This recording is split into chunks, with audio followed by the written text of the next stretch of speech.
Welcome back, my friends. Now let's talk about Hanukkah. The history of Hanukkah can be traced to approximately 200 BCE. The Holy Land of Jerusalem had been under Greek rule since 350 BCE, when Alexander the Great conquered the area.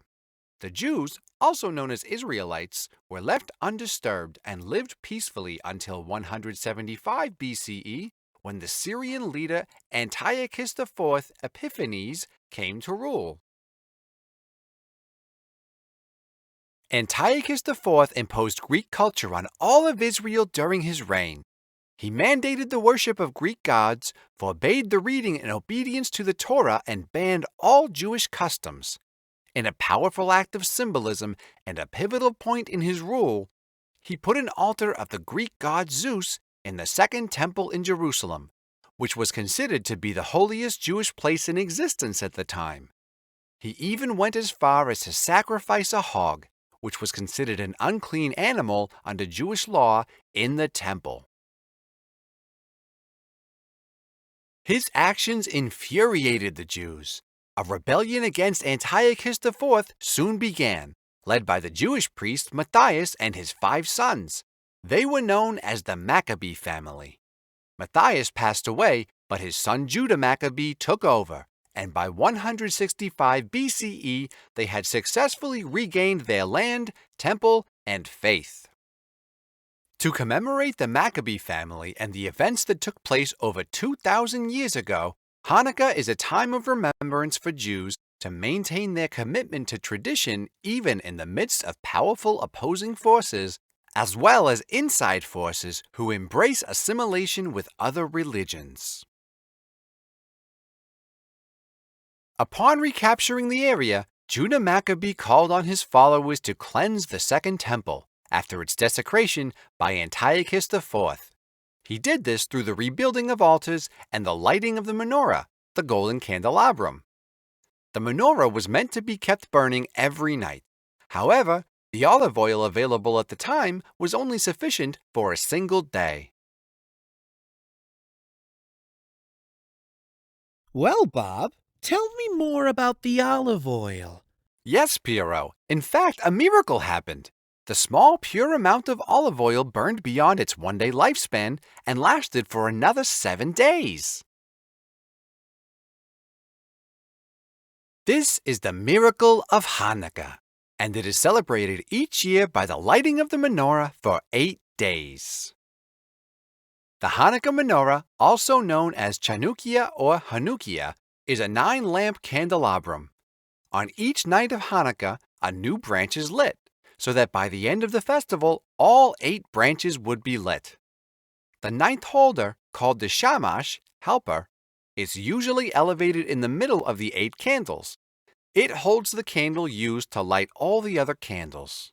The menorah is usually placed in homes near a window so that everyone can celebrate and remember the miracle. It is one of the main symbols of Judaism. One other important symbol of Judaism is the Star of David, a 6-pointed star made up of 2 equilateral triangles. Yes, Bob, I know about that. It's the star on the flag of Israel, isn't it? You are absolutely right, Piero. The 2 triangles are interconnected to represent the connection between 3 entities: the believer, the Torah, and Israel, meaning the Jewish community. Hanukkah is a special time of indulgence for Jews, as foods cooked and fried in oil are often eaten. This is to continue signifying the importance of oil in the Hanukkah miracle. Traditional latkes or potato pancakes are an essential at every Hanukkah party. These potato pancakes are made of grated raw potatoes mixed with flour, starch, and a seasoning. The ideal latkes are crispy on the outside, yet soft in the middle, and are served with a variety of condiments that could be both savory, sour cream or cheese, and sweet, applesauce and sugar. Another very popular dish is sufganiyot, or jelly donuts. These round donuts are deep-fried, filled with a special strawberry filling, and then topped with powdered sugar. The largest bakery in Israel reportedly fries more than 250,000 sufganios a day over the 8-day period. The high popularity of these donuts has even led to the creation of many new types of fillings, such as chocolate cream, caramel, coffee creams, and many others. Along with indulging in Hanukkah treats, children also play a special game of spinning a top known as a dreidel. The dreidel has a Hebrew letter on each side.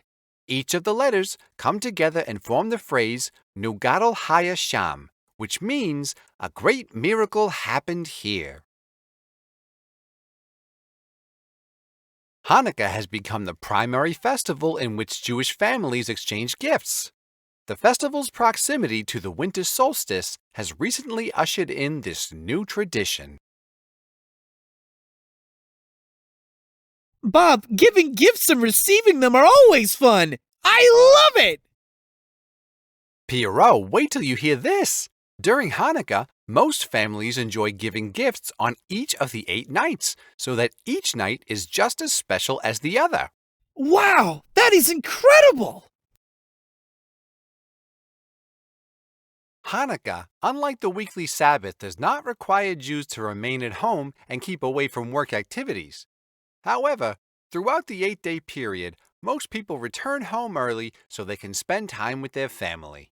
Eating special dinners, families sit together and sing Hanukkah songs to celebrate. Each night after the menorah is lit, hymns are sung. One of the most famous hymns is known as the Ma'od Tzur. It recalls the events of the miracle, the rebellion, and other special parts of Jewish history that strengthen the Jewish unity. During Hanukkah, Jews are also encouraged to attend synagogue services as often as possible, so that they are given the opportunity to read the Torah and pray together in a community. Synagogue services take place 3 times a day and consist of prayers, readings of the Torah, and sermons by rabbis.